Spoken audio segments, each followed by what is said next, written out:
This is Richard from Mullstar Industries.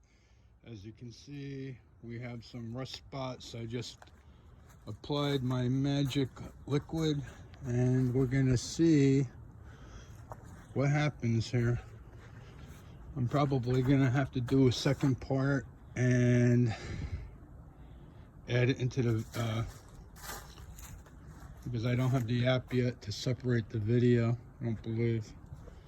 But anyway, yeah, we have some iron stains on this brick from an irrigation system with a lot of iron water, and it's already lightening up. But anyway, you can see, let's focus on this heavy spot right here, and we'll see if I can work some magic on it. Actually, I grabbed my camera a couple minutes too late. Stuff was already working, but it's still pretty bad, so you'll be able to see the outcome.